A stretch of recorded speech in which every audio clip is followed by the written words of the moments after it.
Hello, hello, brothers and sisters. It's a new week, and we're very happy to welcome you to our show titled Speak of Africa. Welcome to Speak of Africa. This is Prince Ojong, your host.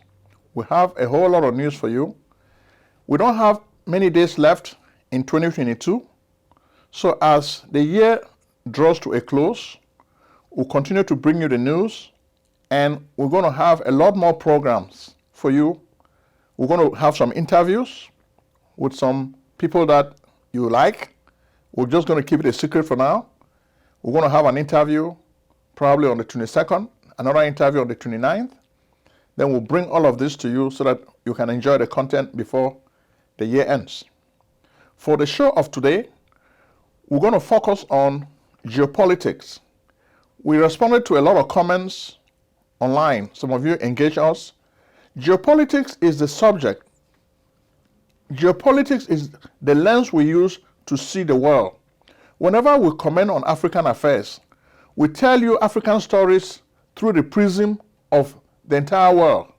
We are not myopic. The fact that we live in the United States, it doesn't mean we are influenced by American media. No. We observe whatever is happening in the world, then we forge a strategy which we think is reasonable. That's how we handle the news. Some people engage us. We always love when you engage us. Sometimes people, oh, you don't really know what you're talking about. No, we don't want to be all-knowing. What we try to do is to really share information, then we'll comment on this information. That's really the strategy we use on this show. Without further ado, before we get into the news segment, we want to say thank you to all our subscribers. Without you, we will not really have a lot of subscribers.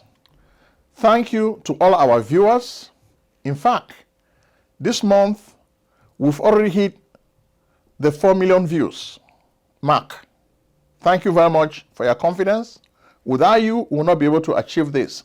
So we're encouraging you to send our videos to more and more of your friends.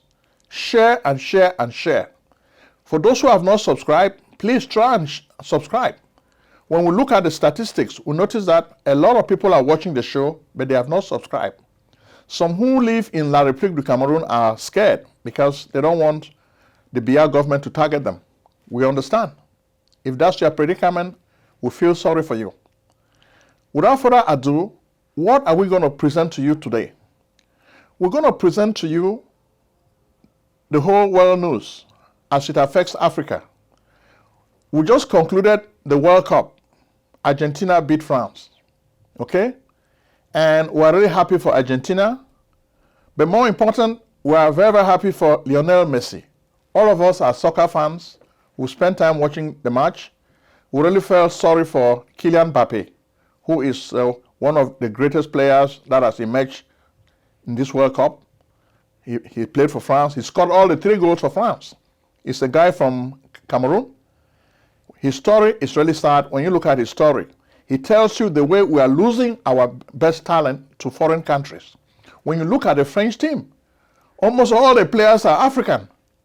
So France continues to benefit from Africa. When is Africa going to wake up? France continues to benefit in every way. France creates a fertile ground for African players. When Kylian Mbappé was growing up, his father wanted him to play for Cameroon. But the Cameroon government officials were asking for a lot of money for bribes.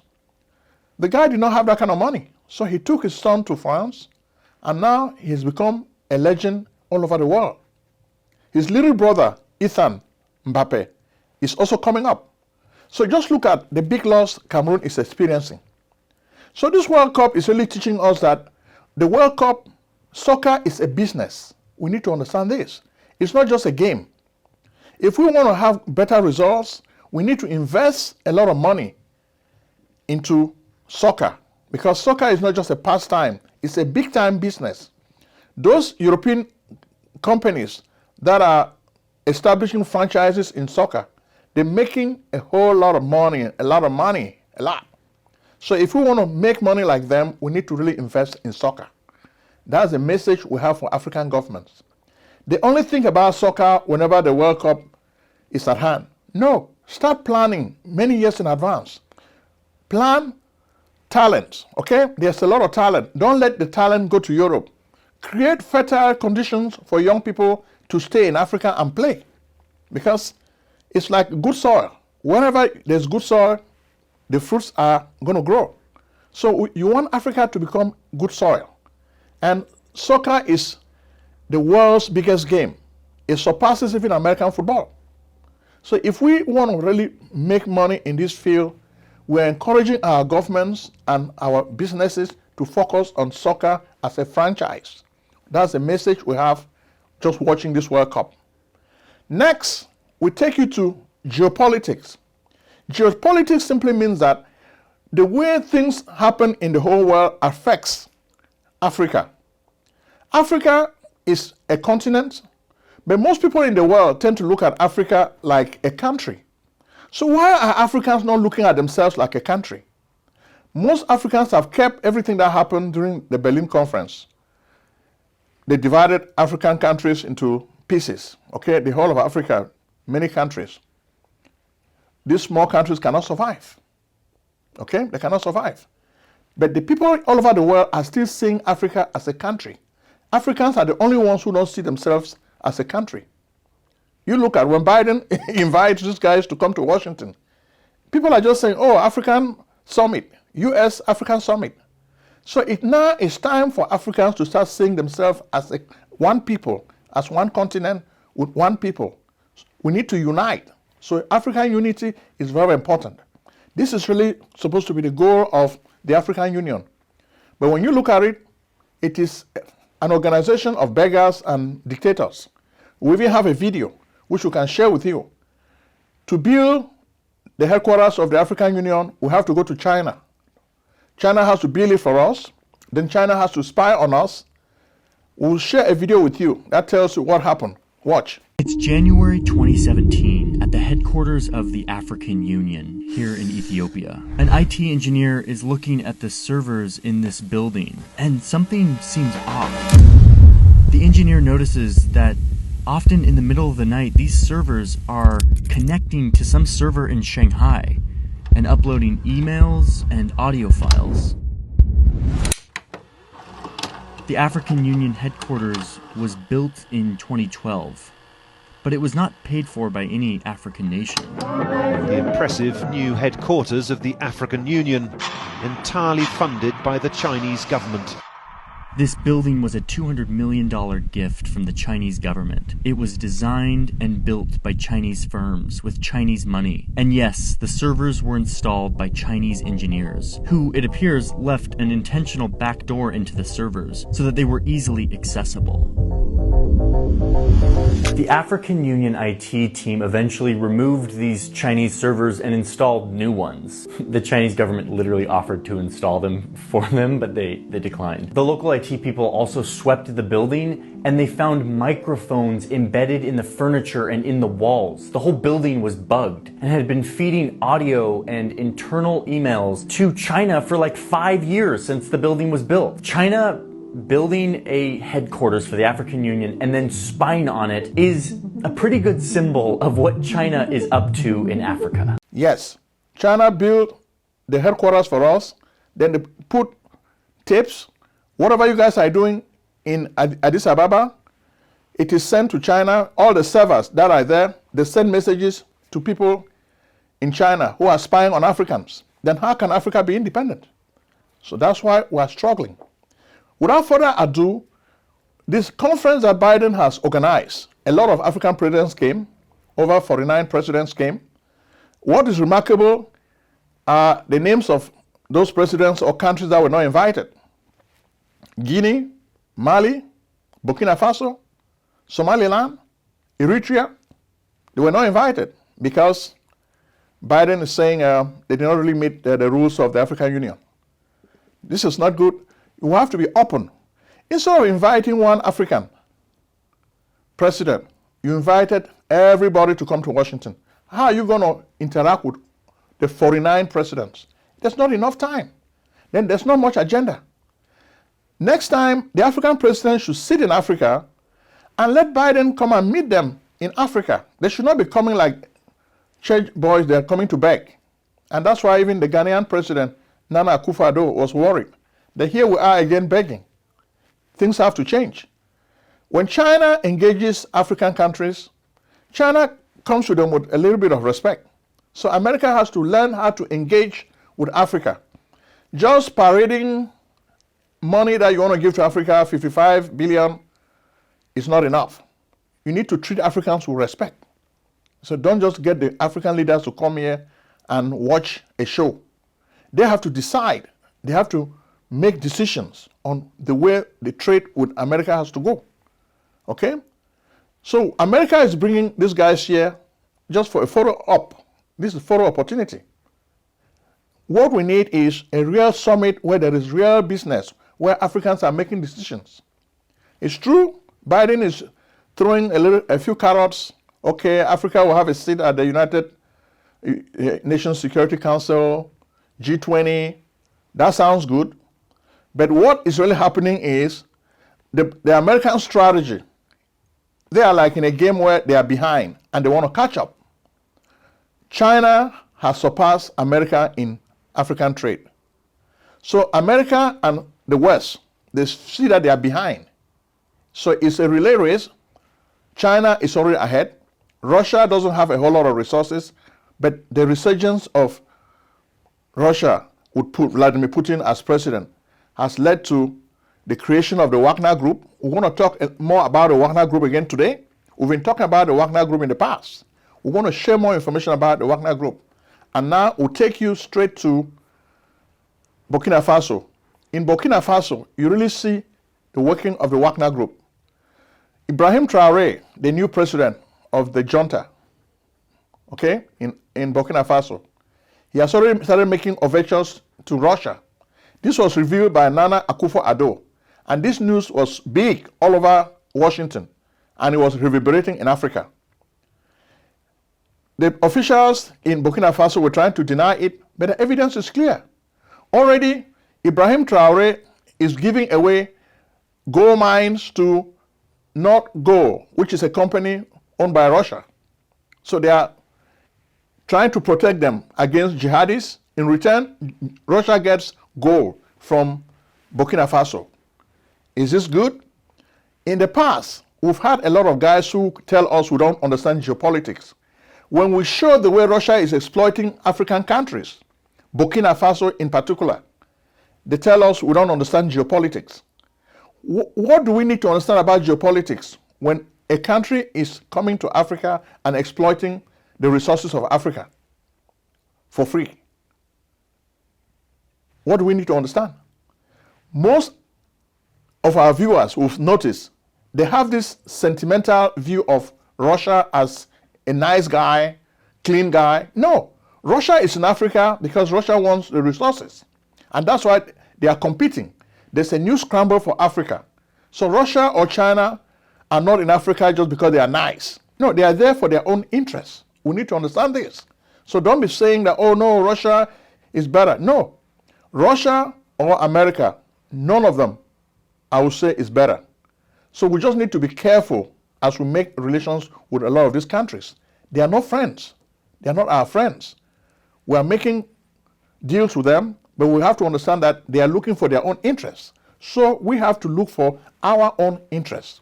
That's the advice I'll give to a lot of our viewers. Don't be naive. Don't think that Russia is going to do things for you.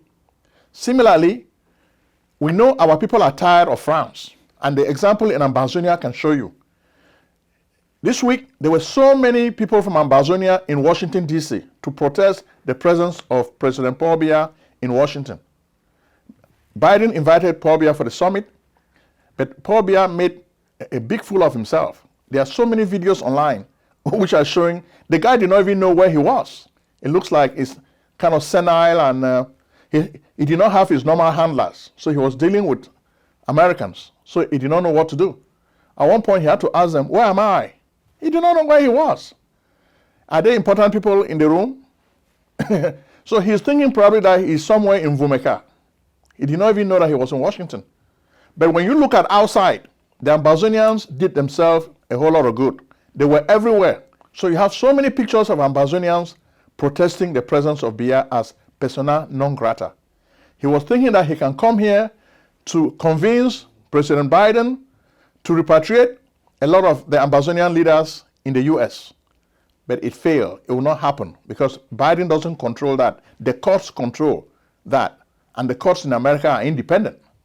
So he cannot sign a decree or give the old institution that they should send the Amazonian leaders back to Africa. It will not happen because it's not the same. Probably he's just naive.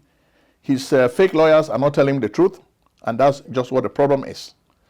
But the worst part of it is there are more dark days for Biya's bully militia, B, in Amazonia. This week, we understand that over 15 of Biya Bs on last Thursday and Friday were killed in Amazonia. They were killed in Kumbu, they were killed in Manfe, Indiana, and all those places. Then over 19 were injured in a deadly attack, an ambush. So the number of people dying continues to increase. But when will a senile person like Mr. Biya understand that this is time to end this war? Militarization is not working. Since 2016 or 2017, we've seen proof that militarization is not working. So it is time now to sue for peace, come to the table, just like the Ethiopians are doing. Okay? This is what needs to be done. Being a hardliner doesn't really help. We understand Mr. Paul Biya is surrounded by a lot of beggars who are profiting from this war. They want the war to continue. But I think it's time for this war to come to an end. And we're happy the way people are fighting. Next, we'll move to the Central African Republic. Do you need tax preparation services? We can help. Contact PJ Tax Service, America's only full-time income tax preparers. Like the good old doctor, we do not close our doors after April 15th. In fact, we stay open all year round in order to serve you. We are located at 11207A, Lockwood Drive, Silver Spring, Maryland, 20901. Make an appointment today with Prince Ojong, your tax expert. Call 240-350-1131 or visit us on the web at www.pjtaxservice.com. France is saying farewell. You can see the French soldiers, the last ones are leaving the Central African Republic. France is the former colonial master of the Central African Republic, but Russia has taken over, and you have the presence of the Wagner Group. Okay? I think that's where Russia really staged their first stand in Africa with their presence in the Central African Republic. But this week, it looks like we are suspecting that France sent a letter bomb to one of the officials, Dimitri City, one of the officials of the Wagner Group in Bangui. The guy received a letter bomb. It exploded and almost killed him. The guy was injured. And he received a second letter. They were warning him that his son is in France. They may send his son to him in a package, just like the letter bomb. So it remains to be seen. France is not really taking it sleeping. France is a rogue state. So they are not going to accept the loss of a prize like the Central African Republic. So they are fighting back, and we know they're going to fight back. And they have their friend America to support them. Next, we move to Congo DRC. We feel sorry and we express our sympathy to the loss of life in a lot of rains and floods that took place over there, and over 169 people died. So this is not really good. We feel sorry for the families and we express our condolences to them. But the biggest problem there now is M23 and other rebel groups. Paul Kagame, the president of Rwanda, is saying he has nothing to do with the forces in the east who are fighting and killing people in Congo DRC in the east, around North Kivu area, Goma and stuff like that. But people don't want to believe him. This time, U.S. Secretary General Anthony Blinken, it looks like he wants to get involved in the peace effort in Congo DRC. This will try to help because you have the Hutus who are also in Congo, who are also encroaching on Rwanda. And that's what Kagame is saying, that those guys are bad guys. They are in Congo. Then, of course, you have the M23, who are Tutsis. So each side is blaming the other. So we think what Dr. Daniel Mukwege, the Nobel Prize winner, is saying makes a whole lot of sense. The international community needs to impose sanctions on Rwanda because it looks like Paul Kagame is out of hand. Okay, he needs to be controlled. He needs to stop this war. Okay, he needs to stop the war. So whoever is going to win the election next year in Congo needs to do something about it. We understand Felix Tshisekedi wants to run again. Moise Katumbi, the former governor of Katanga province, is also running. Kabila had chased him out of the country, so he's back. Then, of course, Martin Fayulu, the guy who actually won the election, but Joseph Kabila stole the election from him, he's also running again. So these are the three major players who are running for election in Congo DRC. So it remains to be seen whether there will be a free and fair election in Congo DRC. A lot of international observers want to see free and fair elections. Last time the election was stolen.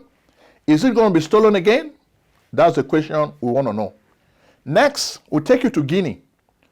In Guinea, Mamadi Doumbouya has really banned the exploitation of illegal gold. So the gold mining has been stopped. The illegal gold mining has been stopped. But what about the Chinese? They continue mining gold in that country illegally. So we're just drawing your attention to it. Next, we move to Ivory Coast. Ivory Coast is a former French colony, but the colonial guys had stolen a lot of artifacts. Now we are asking to get our artifacts back. And it looks like you can see a picture. France is sending them back. They stole them from Ivory Coast, and now we are getting it back. So we say thank you to our people for getting this back. Then we take you to Liberia. Liberia has been having a whole lot of problems. We've been monitoring this country, and we've talked about Liberia in the past. George Weah is good in soccer, but he's not good in politics. He spent so much of his time, we had over 6 weeks, just traveling and enjoying the World Cup. Meanwhile, the fire is burning in his country. The people are protesting. The opposition elements are telling their people, their supporters, to protest. Life is hard. There's a lot of corruption. The U.S. government had even sanctioned a lot of the key people in George Weah's government. They've sanctioned them because they found them to be corrupt after they conducted a few investigations. So we don't really know how the next election will turn out. George Weah still wants to be president, but we told you before that he was not really qualified to be president. He's a soccer star, but he's not educated. People said he went to school. We don't even know the school he went to. So you tell us, which school did he go to?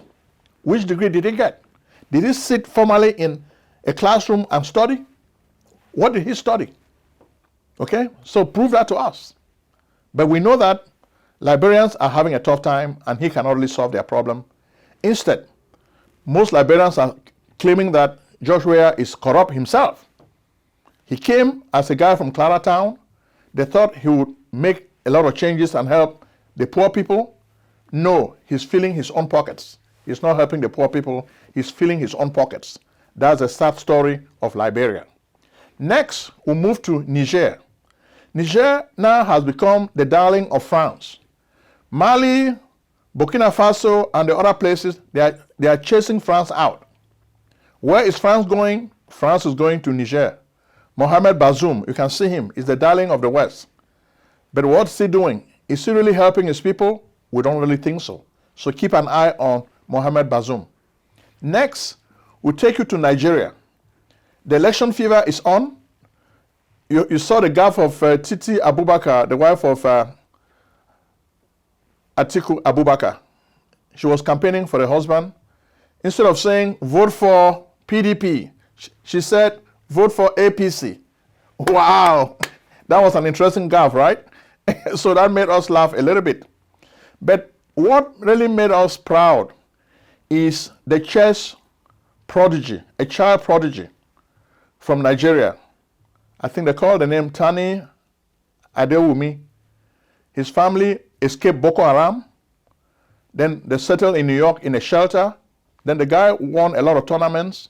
And now the U.S. government has granted his family political asylum. So they're going to be residents of the United States. This is a dream come true. And we're really happy for this family, as we are always happy for Africans. When good things happen to Africans, we're really happy for them. But the sad part is Boko Haram. There's an investigation from Reuters which shows that the Nigerian military has been involved in mass abortions, okay? Mass forced abortions of ladies who have been victims of Boko Haram.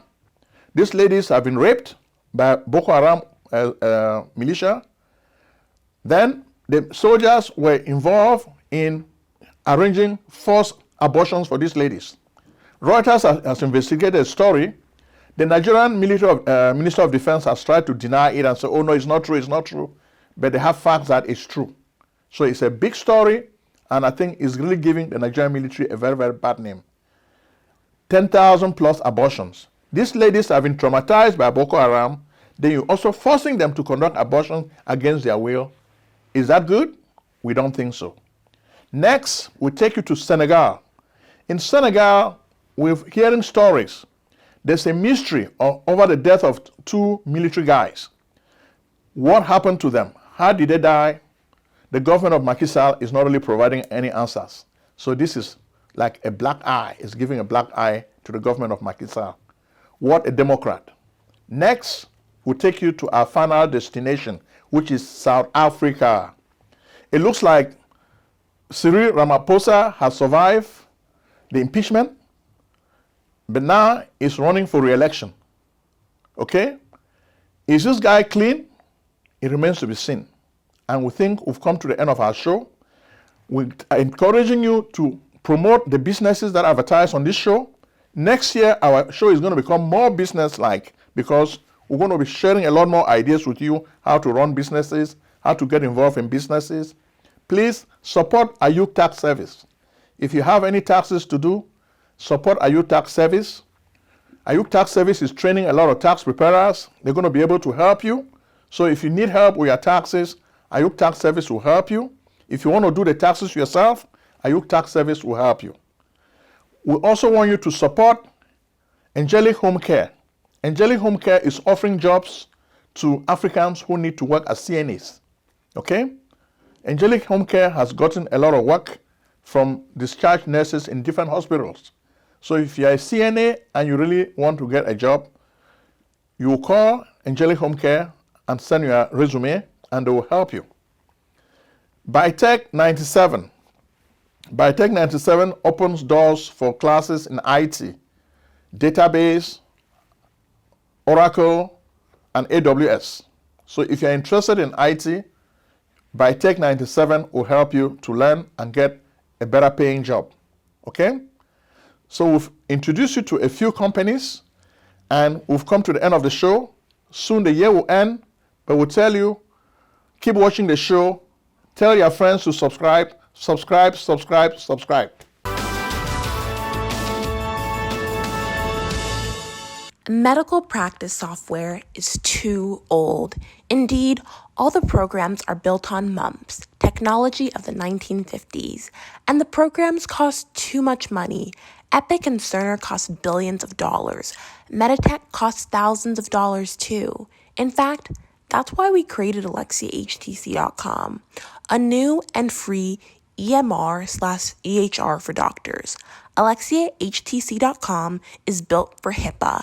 Yes, magical one-screen technology, ease of use, quick charting, amazing e-prescribing, tight labs integration, multi-office difference, because we believe doctors and patients need a break today. Be the first to test drive AlexiaHTC.com. You have nothing to lose, you have everything to gain. Act now. Call 240-350-1131. Alexia Care Corporation at AlexiaHTC.com.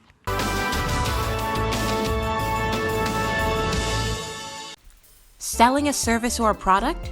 Need buyers? Use the African Nation TV as a channel to reach many viewers. Act now and call Prince Ojong at 240-350-1131. That's 240-350-1131. Act today.